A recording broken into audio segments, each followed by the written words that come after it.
할렐루야. 우리 영상으로 예배 참여하시는 여러분들 주님의 이름으로 환영하고 축복합니다. 언젠가 우리 다시 만나서 함께 기쁨으로 예배드릴 것을 기대합니다. 지금 광야를 통과하고 있는 우리에게 하나님께서 오늘 예배를 통해서 만나를 내려주시고 또 갈 길을 인도하여 주실 줄로 믿습니다. 이 시간 하나님의 임재를 기대하며 예배로 나아가도록 하겠습니다. 다 같이 찬양하며 주님의 보좌 앞으로 나아가도록 하겠습니다.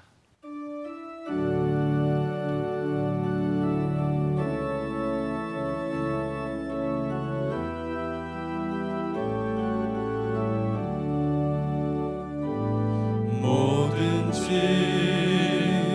내려놓고 가는 주 앞에 목마른 예배자, 주 음성 듣기를 원하네. 주 얼굴 보기를 원하네. 성령 하나님 이곳에 가득한 주님을 높이며 경배합니다. 성령 하나님 이곳에 가득한 주님을 높이며 예배합니다.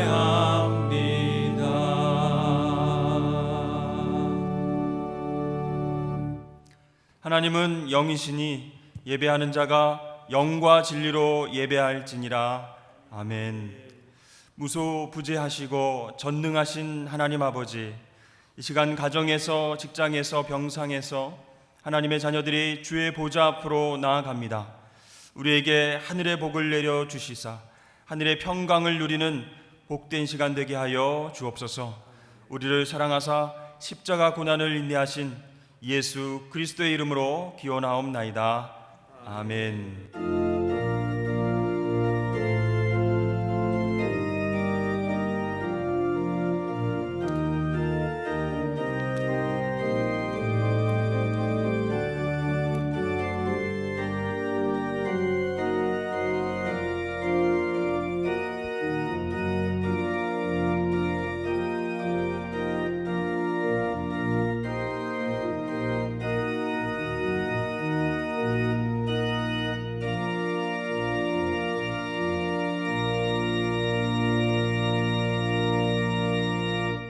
여호와여, 내가 깊은 곳에서 주께 부르짖었나이다. 주여, 내 소리를 들으시며 나의 부르짖는 소리에 귀를 기울이소서. 나 곧 내 영혼은 여호와를 기다리며 나는 주의 말씀을 바라는도다. 파수꾼이 아침을 기다림보다 내 영혼이 주를 더 기다리나니 참으로 파수꾼이 아침을 기다림보다 더하도다. 이스라엘아, 여호와를 바랄지어다. 여호와께서는 인자하심과 풍성한 속량이 있음이라. 아멘. 나는 전능하신 아버지 하나님, 천지의 창조주를 믿습니다. 나는 그의 유일하신 아들 우리 주 예수 그리스도를 믿습니다. 그는 성령으로 잉태되어 동정녀 마리아에게서 나시고 본디오 빌라도에게 고난을 받아 십자가에 못 박혀 죽으시고 장사된 지 사흘 만에 죽은 자 가운데서 다시 살아나셨으며 하늘에 오르시어 전능하신 아버지 하나님 우편에 앉아 계시다가 거기로부터 살아있는 자와 죽은 자를 심판하러 오십니다. 나는 성령을 믿으며 거룩한 공교회와 성도의 교제와 죄를 용서받는 것과 몸의 부활과 영생을 믿습니다. 아멘.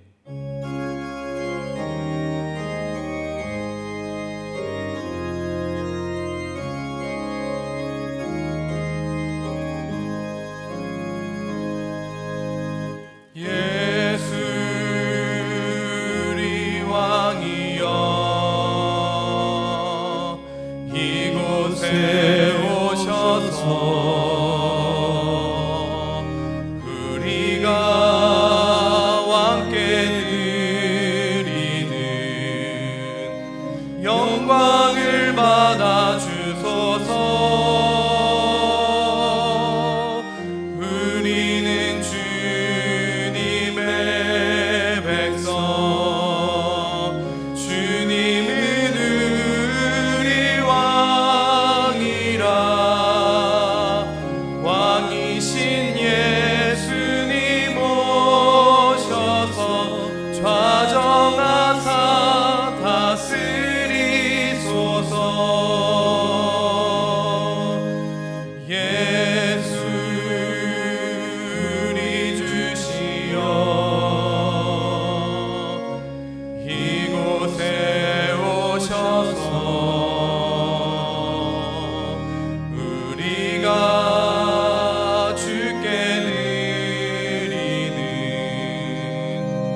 영원한 사랑과 생명이 되시는 하나님 아버지, 오늘도 거룩한 주일을 허락하여 주셔서 주님의 영광 중에 예배드릴 수 있도록 인도해 주시고 우리를 변함없이 사랑해 주시는 은혜에 감사와 경배를 올려드립니다.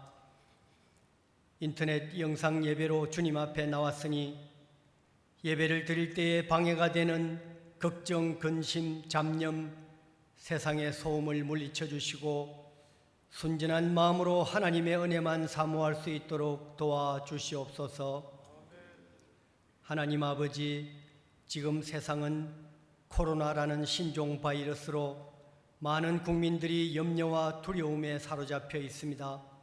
하나님의 능력과 인도하심으로 바이러스 확산이 속히 멈추게 하시고 감염된 국민들을 긍휼히 여기셔서 병이 악화되지 않고 하루빨리 완치되게 도와주시옵소서. 텅 빈 예배당에서 하나님께 예배하며 그동안의 우리 잘못도 회개합니다. 매일매일의 일상이 소중하고 무엇이 가장 큰 축복인지 깨닫게 하여 주심에 감사드리며 평범한 일상이 다시 찾아오기를 간구합니다. 우리 산성의 성도들을 하나님의 강한 팔로 안전하게 지켜 보호하여 주셔서 주님은 나의 산성, 나의 요새, 나의 힘이 되신 여호와라고 찬양하게 하소서. 어렵고 힘들 때 교회가 하나 되어 기도함으로 이웃 사랑을 실천하게 하시고 혹시나 신앙에서 후퇴하거나 영적으로 침체되는 일이 없도록 믿음으로 의지하고 승리하는 성도들이 되게 하옵소서. 이 어려움이 지나고 난 후 이 땅의 교회들이 새로워지며 주 안에서 하나 되며 거룩한 공교회가 되게 하여 주시옵소서. 말씀을 전가하실 목사님에게 성령의 기름 부으심으로 우리의 마음밭에 뿌려지는 축복의 말씀을 주셔서 은혜 받고 새 힘을 공급받는 예배가 되게 해주시고 성도들과 함께 마주보며 예배하는 날이 속히 오도록 우리에게 긍휼을 베풀어 주시옵소서. 언제나 우리를 위로해 주시며 새롭게 하시는 예수님의 이름으로 기도드리옵나이다. 아멘.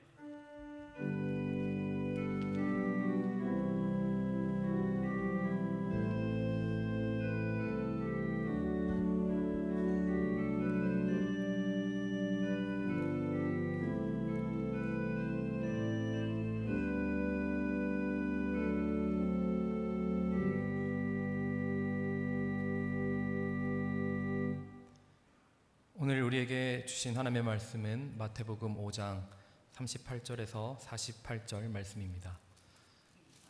이 말씀을 봉독하는 가운데 살아계신 하나님의 음성을 듣게 되시기를 바랍니다. 또 눈은 눈으로 이는 이로 갚으라 하였다는 것을 너희가 들었으나 나는 너희에게 이르노니 악한 자를 대적하지 말라. 누구든지 내 오른편 뺨을 치거든 왼편도 돌려대며 또 너를 고발하여 속옷을 가지고자 하는 자에게 겉옷까지도 가지게 하며 또 누구든지 너로 억지로 오리를 가게 하거든 그 사람과 십리를 동행하고 내게 구하는 자에게 주며 내게 꾸고자 하는 자에게 거절하지 말라. 또 내 이웃을 사랑하고 내 원수를 미워하라 하였다는 것을 너희가 들었으나 나는 너희에게 이르노니 너희 원수를 사랑하며 너희를 박해하는 자를 위하여 기도하라. 이같이 한즉 하늘에 계신 너희 아버지의 아들이 되리니 이는 하나님이 그 해를 악인과 선인에게 비추시며 비를 의로운 자와 불의한 자에게 내려주심이라. 너희가 너희를 사랑하는 자를 사랑하면 무슨 상이 있으리요? 세리도 이같이 아니하느냐? 또 너희가 너희 형제에게만 무난하면 남보다 더하는 것이 무엇이냐? 이방인들도 이같이 아니하느냐? 그러므로 하늘에 계신 너희 아버지의 온전하심과 같이 너희도 온전하라.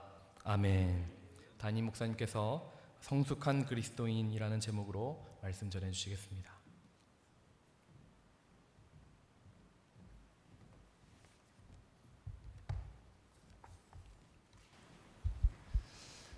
요즘 무엇보다 우리 삶에서 필요한 것이 마스크입니다. 기침이나 재채기 등 그것을 통해서 혹시 모를 이 바이러스가 상대방에게 옮겨지지 않도록 하기 위해서 이 마스크가 필요한 것이죠. 그런데 일부 욕심 많은 사람들의 사재기로 인해서 이 마스크 생산은 계속되는데 그 물량이 국민들에게 돌아가지가 않아서 어려움을 겪고 있습니다. 어느 청년이 인터넷 쇼핑몰에서 마스크가 한 장에 1,400원이라는 것을 봤습니다. 그래서 재빨리 몇십 장을 구매했습니다. 그리고서는 스스로 이렇게 만족하면서 얘기를 했죠. 역시 스피드가 중요하다. 이 모든 곳에서 이렇게 마스크가 품절인데 자기는 싼 가격에 구매에 성공했기 때문에 굉장히 뿌듯함을 느꼈습니다. 그런데 며칠 후 그 물건이 도착해서 받아보니까 그것은 마스크가 아니라 마스크팩이었습니다. 얼굴에 붙이는 마스크팩이 도착한 것이죠. 청년은 그 이후로 집에 나가지도 못하고 아침 저녁으로 얼굴에 마스크팩을 붙이고 누워있게 되었다는 웃기고도 좀 슬픈 얘기입니다.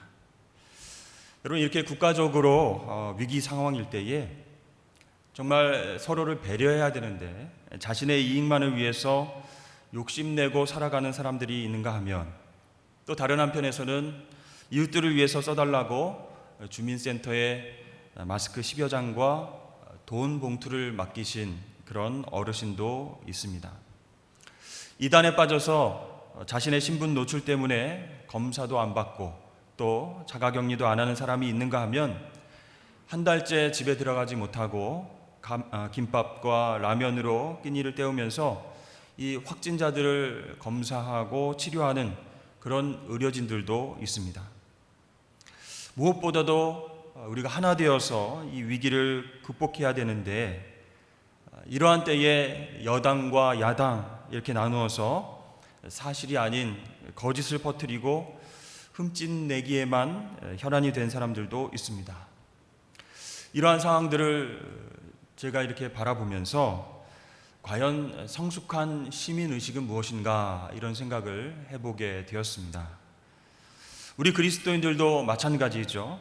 진정 성숙한 하나님의 자녀라면 우리가 말하고 행동하기 전에 잠시 멈춰야만 합니다. 정말 하나님을 사랑하고 이웃을 사랑하고 또 배려하는 그 방법이 무엇인가 한 번쯤 생각해 봐야 한다는 것이죠.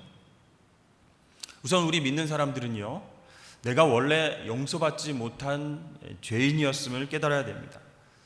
그런 내가 예수 보혈로 깨끗게 된 은혜 받은 사람이다라는 것을 늘 인식하고 있어야 됩니다. 그래야 우리가 겸손해질 수 있는 것이죠. 그래야 우리가 이기적으로 행동하지 않고 이웃을 배려하고 사랑하며 살아갈 수 있습니다. 그래야 우리가 거짓이 아닌 진리를 말할 수 있는 것이죠. 사실 예수님께서도 덜 성숙한 제자들과 함께 다니시면서 사역을 감당하셨습니다. 순간순간 마음이 힘드실 때도 많지 않았을까, 그런 생각을 하게 됩니다. 툭하면 화를 내고 칼을 빼드는 그런 제자가 있는가 하면, 또 눈치를 보면서 언제 예수님을 팔 것인가 기회를 노리는 자도 있었습니다. 예수님 계신 자리에서 주님, 제가 나중에 한 자리 하고 싶습니다, 이렇게 노골적으로 말하는 그런 철부지 제자도 있었습니다. 이렇게 성숙하지 못한 그런 제자들과 하나님 나라를 위해서 사역한다는 것 그 자체가 모순이고 불가능인 것 같습니다. 그러나 주님께서는 그들을 불쌍히 여기시고 그 자리에서 화를 내거나 내치지 않으셨습니다.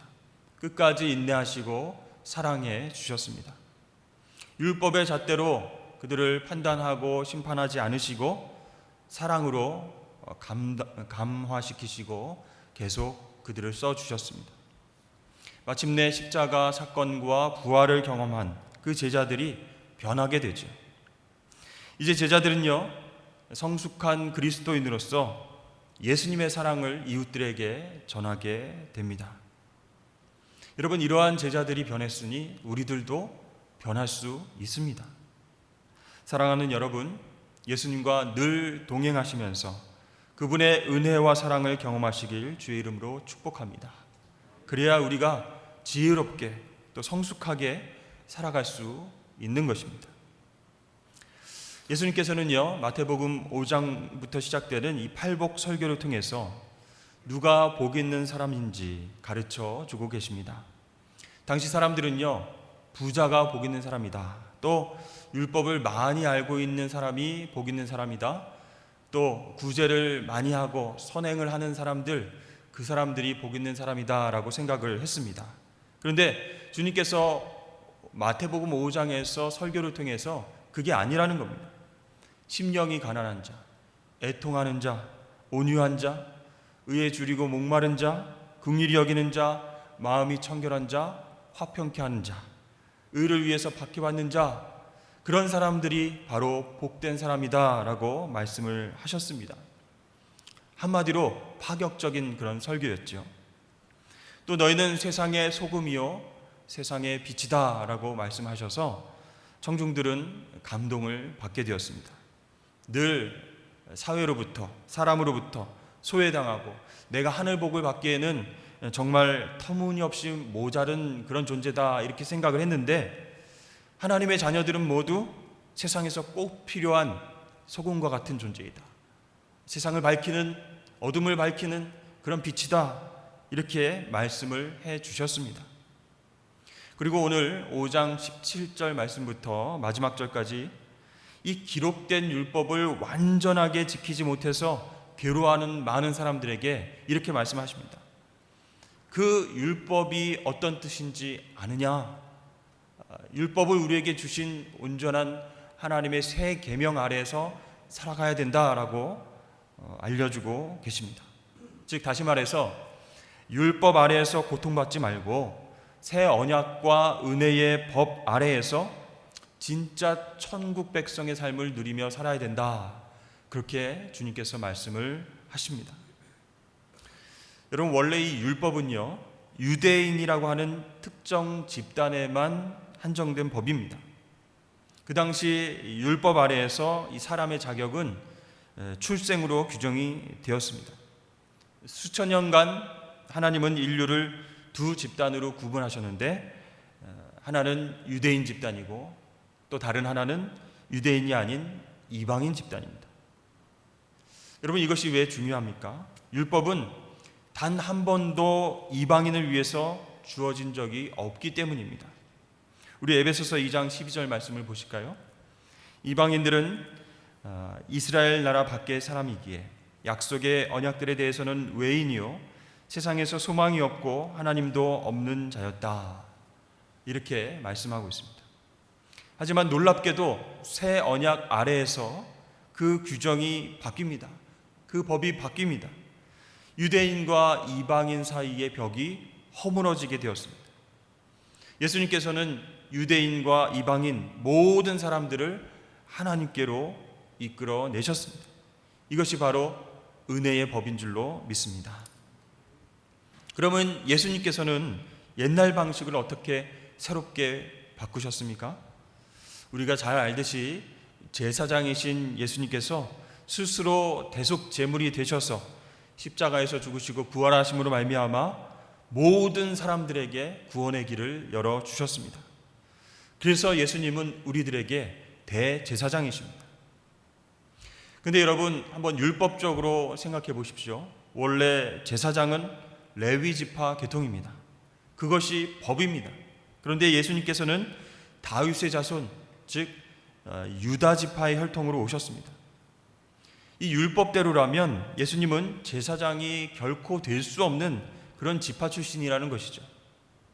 만약에 예수님께서 레위 지파 출신으로 이 땅에 오셨다면, 그러면 유대인들이 레위 지파 대제사장으로 오신 분이구나 라고 생각하고 회개하고 돌아설 가능성도 컸었을 텐데, 예수님 그렇게 오지 않으셨다는 것입니다. 기존의 법 질서가 아니라 전혀 새로운 언약을 가지고 새로운 방법으로 구원의 길을 열어 주신 것입니다. 이것은요, 옛 언약의 시대가 가고 새로운 시대, 예수님의 시대가 왔다, 새로운 패러다임이 다가왔다라는 것을 보여주는 사인이었습니다. 사실 이 10계명을 포함한 하나님께서 유대인들에게 주신 이 율법은요, 그 자체로 거룩하고 의롭고 선합니다. 그러나 이 율법은 완벽해서 그 어느 누구라도 그것에 맞추어서 살 수가 없습니다. 이 완전함 때문에 오히려 죄가 번성하게 됐죠. 이것이 율법이 우리를 예수님께로 인도하는 방식입니다. 율법은요, 우리가 불신자일 때 우리를 교사처럼 가르쳐 줍니다. 무엇이 죄인가? 그것을 우리에게 보여준다는 것이죠. 그러나 우리가 예수님을 믿으면 더 이상 율법 아래에 있지 않게 되고 율법의 감시를 받지 않게 됩니다. 그래서 성경은 우리가 율법에 대해서 죽었음을 명확하게 선포하고 있습니다. 갈라디아서 5장 18절 말씀을 함께 읽어보겠습니다. 시작. 너희가 만일 성령의 인도하시는 바가 되면 율법 아래에 있지 아니하리라. 아멘. 율법 아래에서 율법의 감시를 받지 않고 그렇게 살아갈 수 있다는 겁니다. 그럼에도 불구하고 현재 구원받은 하나님의 백성들은요, 가끔 이 율법과 은혜 사이에서 갈등합니다. 아직도 우리의 영적인 성숙이 율법 준수와 관계가 있다라고 믿고 있다는 것이죠.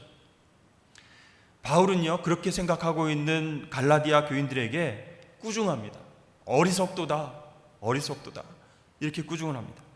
그리고 바울은 하루하루의 삶 속에서 예수님을 의지하기보다, 은혜의 법 아래에서 살아가기보다 무엇을 하지 말라, 무엇은 하지 말라라고 하는 그 규칙에 얽매여서 살고 있는 이 골로새 교회 사람들의 행동도 질책을 했습니다. 이 구원받은 직후에 율법과 관계를 계속적으로 이어가는 성도들에게 그건 잘못된 것이다, 어리석다, 그것은 한마디로 말해서 영적인 간음이다 라고 사도 바울은 책망했습니다. 여러분 한번 가만히 생각해 보십시오. 이 바울이 책망한 성도들, 그 사람들은 어떤 사람들입니까? 유대인이 아니라 대부분 율법과 상관이 없는 이방인들입니다. 그들이 복음을 전해 듣고 하나님의 자녀가 됐기 때문에 율법과는 사실은 상관이 없는 그런 이방인들이라는 거죠. 따라서 이 율법에 대한 중독이라는 것은요, 유대인만의 문제가 아니라 모든 사람들 안에 있는 문제인 것을 우리가 알게 된다는 것입니다.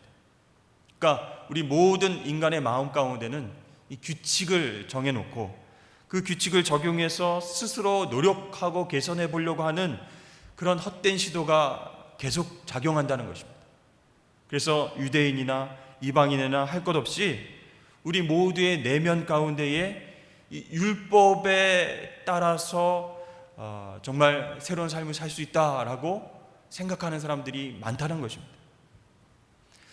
예수님께서 오셔서요, 이러한 우리 인간의 연약한 부분들을 아시고 계속해서 하나님 나라의 은혜에 대해서 설교하고 계십니다. 은혜는 그게 아니다. 율법에 매여 사는 게 아니다. 하나님의 은혜는 조건이 없다. 막 이렇게 하나님 나라의 은혜에 대해서 설교하시고 기적을 베풀어 주시고 깨닫게 하시고 계속 강조를 하셨습니다. 죄인과 세리와 창기들 차별 없이 사랑하시고 무조건적이고 즉각적인 용서를 통해서 하나님 나라는 모든 사람들에게 활짝 열려져 있다, 이렇게 공개적으로 선포하시고 가르치셨습니다. 그리고요, 율법 중에서 가장 첫 번째 되는 계명 무엇입니까? 마음을 다하고 목숨을 다하고 뜻을 다하여 하나님을 사랑하는 것이다. 그리고 두 번째 중요한 계명은 이웃을 내 몸처럼 사랑하는 것이다 라고 그렇게 정리를 해 주셨습니다. 근데 여러분 이상하지 않으십니까? 예수님이 오셔서 은혜에 대해서 강조를 하셨는데 왜 모세의 율법에 대해서 말씀을 하시는 것일까요? 더 이상 우리는 율법 아래에 있지 아니하고 은혜 아래에 있다라고 말씀을 하셨는데 왜 예수님은 또 유대인들과 많은 이방인들, 많은 백성들에게 또 율법을 얘기하신 것입니까? 이것은요, 율법과 은혜 사이에서 헷갈려하는 사람들에게 그렇게 말씀하시는 거예요. 나는 율법을 폐하러 온 것이 아니라 완성하러 왔다. 그런 의미에서 제일 중요한 계명과 두 번째 계명을 말씀을 해 주셨습니다. 요한복음 13장 34절에서 이렇게 말씀하고 있습니다.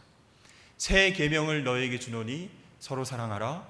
내가 너희를 사랑한 것 같이 너희도 서로 사랑하라. 아멘. 여러분, 이 모세의 율법과 예수님께서 지금 방금 말씀하신 새 계명과의 공통점, 그리고 엄청난 차이점 혹시 발견을 하셨습니까? 공통점은 무엇이죠? 사랑입니다. 사랑. 그런데 그 사랑의 내용이 확연하게 차이가 납니다. 내 마음과 목숨과 뜻을 다해서 사랑하라 라고 모세를 통해서 주셨던 그 명령과 주님께서 우리를 사랑한 것처럼 사랑하라, 그 명령 사이엔 엄청난 차이가 존재하죠. 여러분, 율법 아래에서 그 율법을 어기면 어떻게 되죠? 심판이 옵니다. 죽음뿐입니다. 그러나 예수님이 주신 새 계명은 우리가 죄 때문에 마땅히 받아야 할 모든 심판을 주님이 다 담당하셨다는 것입니다. 그것을 선포하고 있습니다. 그러므로 예수 그리스도 안에는 결코 정죄함이 없는 줄로 믿습니다. 그 사랑을 받은 우리가 다시 그 은혜와 사랑을 가지고 서로 사랑하는 것이, 주님께서 우리를 사랑하신 것처럼 이웃들을 사랑하는 것이 하나님께서 오늘날 우리에게 원하시는 삶의 방법이라는 거예요. 그렇습니다.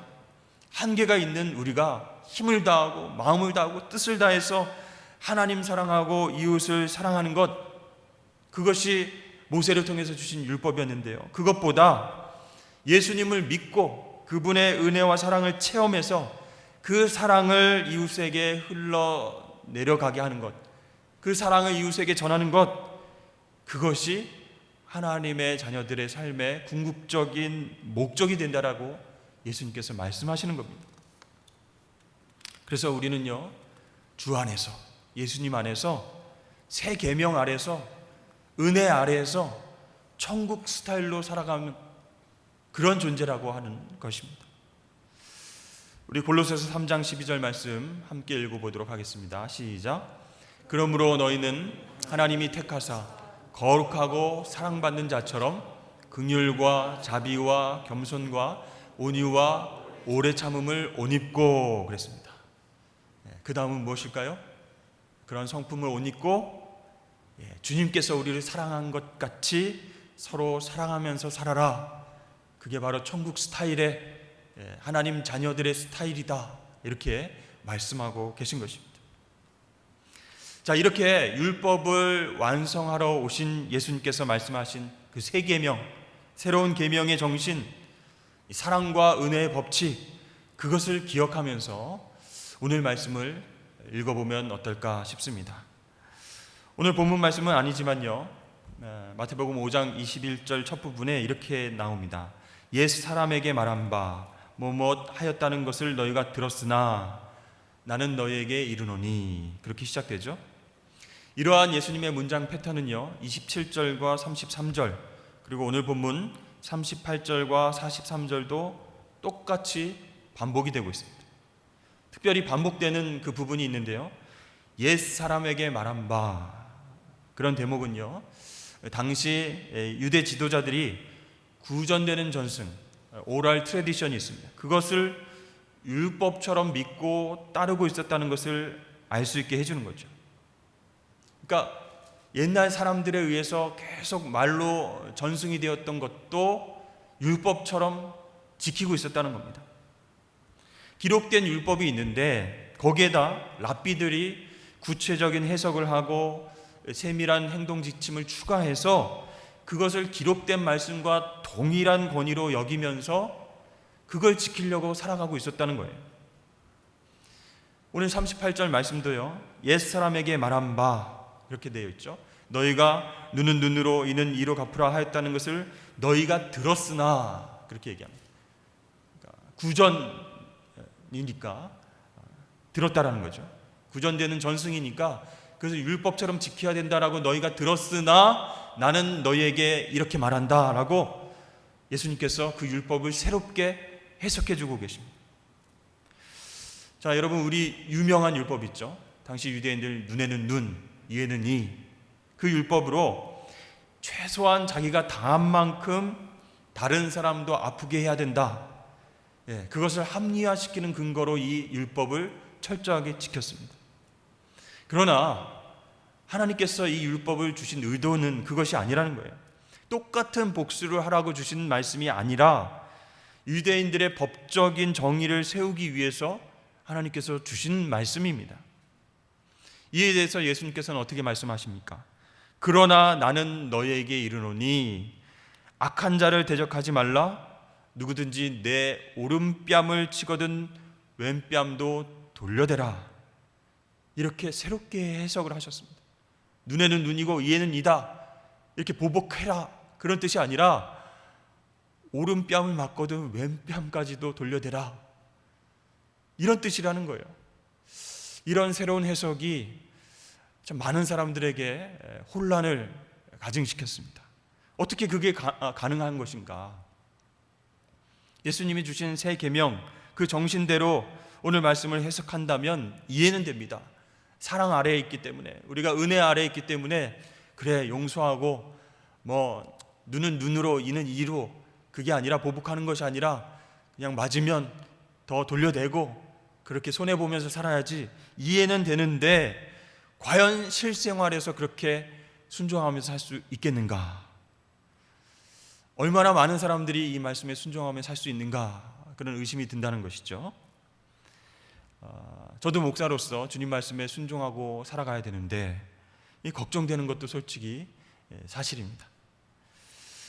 이 철학과 논리학과 수학의 대가이자 1950년대에 노벨 문학상을 받은 버틀런트 러셀이라고 하는 사람이 쓴 책이 있습니다.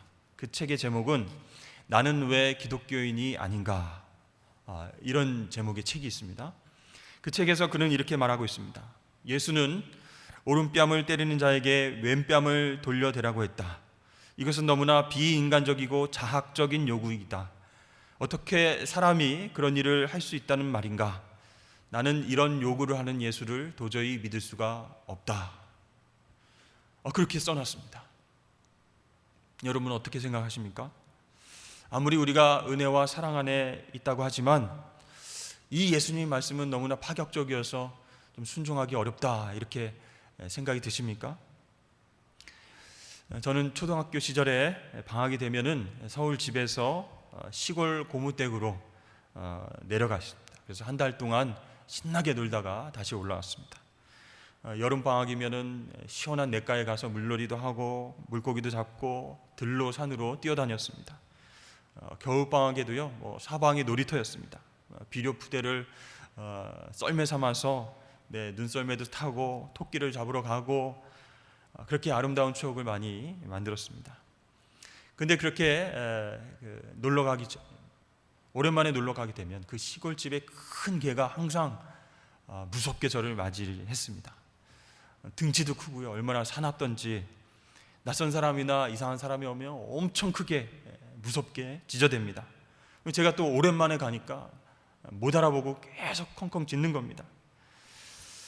그렇게 낯선 사람들한테는 그렇게 경계를 하고요, 또 가족들에게는 큰 몸집과 안 어울리게 막 애교를 부리는 그런 개가 있었습니다. 어느 날 더운 여름날 마루 밑에서 한가롭게 낮잠을 자고 있는 그 개를 제가 우연히 관찰하게 되었습니다. 그런데 그 큰 개 외에 얼마 전에 입양했다는 작은 강아지 한 마리가 따로 있었는데요, 이 자고 있는 큰 개에게 다가가서 장난을 치는 겁니다. 가만히 다가가서 그 큰 개의 오른뺨을 막 물고 껑충껑충 뛰어다니는 겁니다. 그러자 그 큰 개가, 사납던 개가 조용히 고개를 돌려버립니다. 그러자 겁도 없이 막 다시 이 강아지가 달려가서 다시 왼뺨을 막 물고 그 위에서 뛰고 장난을 칩니다. 순간 저는 호기심이 발동했습니다. 과연 이 큰 개가 작은 개를 어떻게 제압할 것인가? 큰 소리를 짖으면서 겁을 주거나 일어나서 큰 발로 막 이렇게 때려 눕히겠다, 그런 기대를 했는데 놀랍게도 큰 개는 부스스 일어나서 다른 자리로 가서 다시 엎드려 자는 것이었어요. 너무 싱겁게 끝나는 겁니다.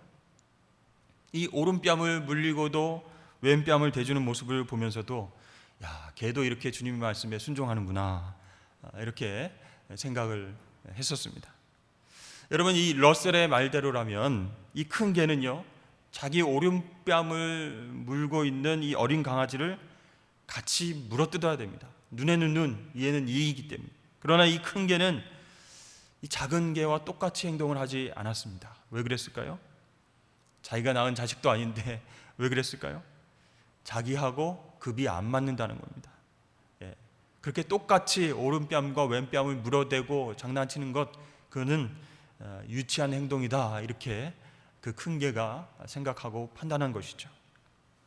그렇습니다. 오른뺨을 맞거든 왼뺨을 돌려대라 라고 하시는 그 주님의 메시지는 너희가 성숙한 삶을 살아야 된다 라고 하는 메시지입니다. 어린 나이와 같은 수준에서 맞받아치고 피투성이가 되어서 싸우고 서로 경쟁하고 그런 것은 철든 어른의 인격이 아니라는 것이에요. 하나님의 자녀로서의 삶이 아니라는 겁니다. 우리 주님께서는요, 율법이 아닌 은혜 아래에 있는 하나님의 자녀들이 오히려 작은 자들, 성숙하지 않은 자들, 이해할 수 없는 사람들, 우리를 힘들게 하는 사람들, 그 사람들까지도 넉넉하게 품고 사랑해야 된다라고 말씀하고 계신 것입니다. 43절과 44절 말씀도 마찬가지입니다. 너희 원수를 사랑하고 너희를 박해하는 자들을 위해서 기도하라. 여러분, 이것이 우리 그리스도인들의 특권이자 큰 사람의 하나님 자녀로서의 넉넉함인 줄로 믿습니다. 그 결론으로 48절에서 이렇게 말씀하십니다. 우리 다 함께 48절 읽어보겠습니다. 시작. 그러므로 하늘에 계신 너희 아버지의 온전하심과 같이 너희도 온전하라. 아멘. 이 온전이라고 하는 단어는요, 성숙하다, 완성하다, 마지막에 이르다라는 뜻을 가지고 있는 단어입니다. 이 완전함하고는 다른 단어라고 할 수 있죠. 그러니까 예수님께서는요, 율법 아래에서 되지도 않는 그 완벽함 추구하며 사는 것, 그거 잘못된 것이다 라고 말씀하시는 거예요. 은혜 아래에서 성숙하게 살아가는 것, 그것이 우리의 삶의 목표이다 라고 말씀하십니다. 그러나 여러분, 은혜 아래에서 살아가는 우리들도요, 사실 죄를 짓고 넘어지며 살아가게 됩니다. 우리의 영은 그리스도 안에서 의로운 본질을 소유하고 있지만 우리의 정신, 즉 마음이나 의지나 감정을 포함한 이 정신은요, 그 자체로 의로운 것이 아니기 때문에 항상 성령의 소욕과 싸우게 됩니다. 이 정신들은요, 어떤 특정한 순간에는 육신을 따라서 걷고 또 어떤 순간에는 성령을 따라서 걷게 된다는 것이죠. 그러나 여러분, 너무 걱정할 필요는 없습니다. 확실한 것은 옛 자아가 바로 예수 그리스도의 십자가 안에서 죽게 되었습니다. 이미 우리는 새로운 인생을 살아가고 있습니다. 그 누구도 주님과의 그 사랑의 관계를 끊을 자가 없는 줄로 믿으시길 바랍니다.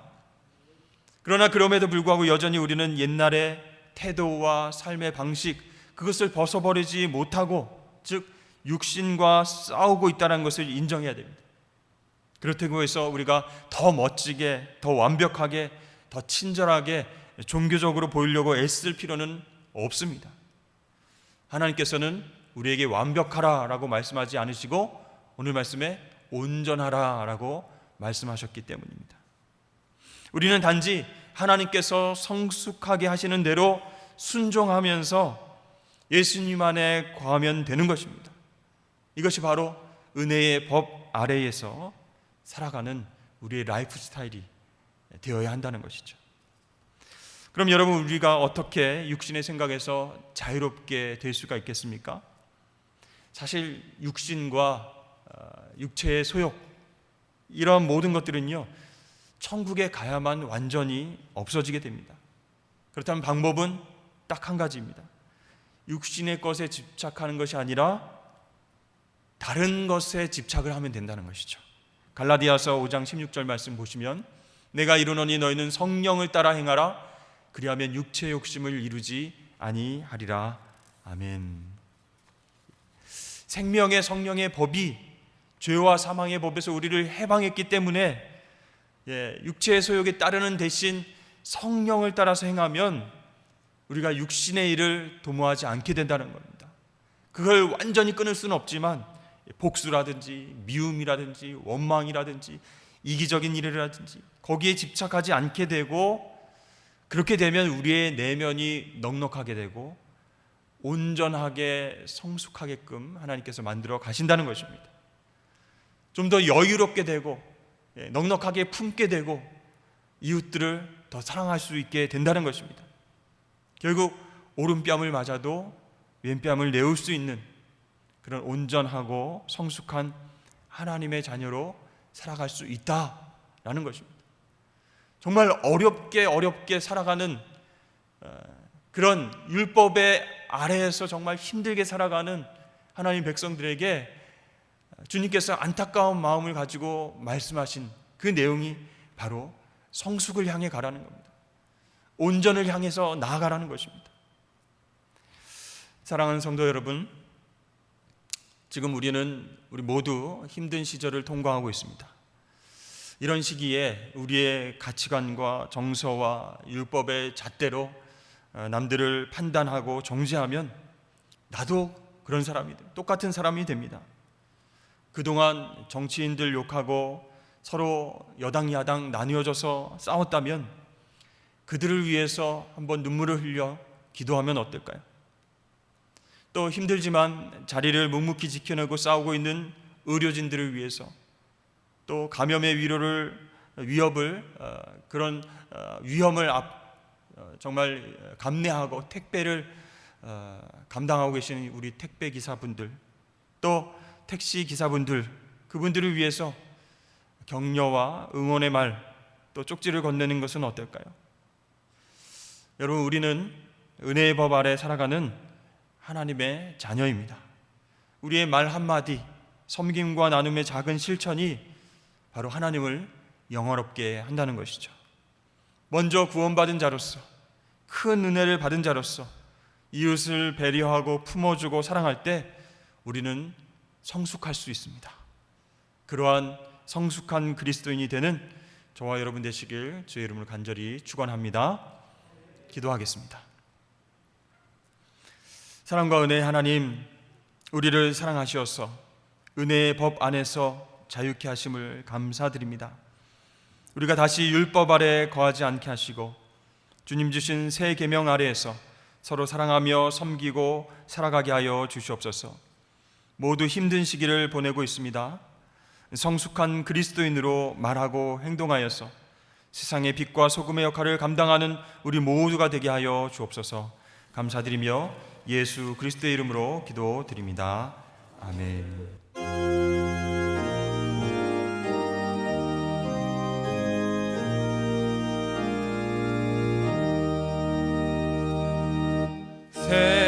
세상에 헛된 신을 버리고 하나님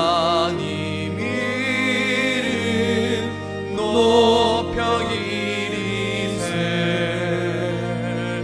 온 천하 백성 모두 나와서 다 같이 하나님만 섬기세. 세상에 헛된 우상 버리고 인간의 모든 불기영화와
헌금은 여러분 온라인으로 참여하시면 되겠습니다. 자막과 교회 홈페이지 안내를 받으시길 바랍니다. 봉헌을 위해서 함께 기도하겠습니다. 사랑의 하나님, 이 시간 하나님의 자녀들이 어려운 환경 가운데서도 지켜주시고 인도하여 주심에 감사하여 귀한 예물을 올려드립니다. 한 사람 한 사람 삶의 자리에서 다시금 일어나 힘차게 전진할 수 있도록 새 힘과 능력을 우리에게 허락하여 주시옵소서. 마음 정성으로 드린 예물들 헛되이 쓰이지 않도록 하시고 어려운 이웃들과 복음의 확장 사역에 잘 쓰이도록 역사하여 주옵소서. 예수 그리스도의 이름으로 감사하며 기도드립니다. 아멘. 네, 우리 교회 소식을 간단히 알려드리도록 하겠습니다. 우리 총회와 노예 권고로 인해서 우리 교회는 주일 예배 또 수요일 예배는 온라인 영상으로 드리고 있습니다. 교회는 13일 금요일까지 폐쇄가 이어지게 되겠습니다. 추후에 예배와 모임 광고는 드리도록 하겠습니다. 또 제가 목회 서신과 문자 메시지로 여러분들께 안부를 전해드리고 있습니다. 그렇지만 우리 성도님들의 삶의 현장이 너무나 힘들고 어려운 줄로 압니다. 그러나 절대로 여러분 낙심하거나 절망하지 마시고 주님과 함께 일어서셔서 또 새롭게 출발하게 되시기를 기도하고 응원하도록 하겠습니다. 우리 다 같이 긴급 중보 기도 제목으로 기도하도록 하겠습니다. 1번부터 함께 기도하겠습니다. 시작. 전능하신 하나님, 신종 코로나 바이러스로 많은 국가와 국민들이 염려와 두려움에 사로잡혀 있습니다. 하나님의 능력과 인도하심으로 바이러스 확산이 속히 멈추게 하옵소서. 아멘. 전국에 감염된 국민들을 긍휼히 여기셔서 병이 악화되지 않고 하루빨리 완치되게 하시고 지금도 치료에 전념하는 의료진들에게 지혜를 주시고 지치지 않는 강건함을 주옵소서. 아멘. 바이러스로 인한 심적, 물적 피해가 복구되며 특히 소상공인들과 자영업자들이 경제적으로 어려움을 당하지 않도록 도와주시옵소서. 아멘. 가짜 뉴스와 거짓 정보들에 흔들리지 않게 하시고 정부의 대책에 협조하며 개인 위생과 에티켓을 지켜서 지혜롭게 위기를 넘기게 하옵소서. 아멘. 바이러스 확산 방지를 위해 노력하는 정부와 공무원, 방역회사, 시민단체들, 특별히 의료진들에게 힘과 능력을 더하여 주셔서 사명을 잘 감당하게 하시고 국민과의 상호 신뢰가 회복되게 하옵소서. 아멘. 타 지역과 외국에 있는 형제 자매, 자녀손들을 하나님의 강한 팔로 안전하게 지켜보아여 주셔서 주님은 나의 산성, 나의 요새, 나의 힘이 되신 여호와라고 찬양하게 하소서. 아멘.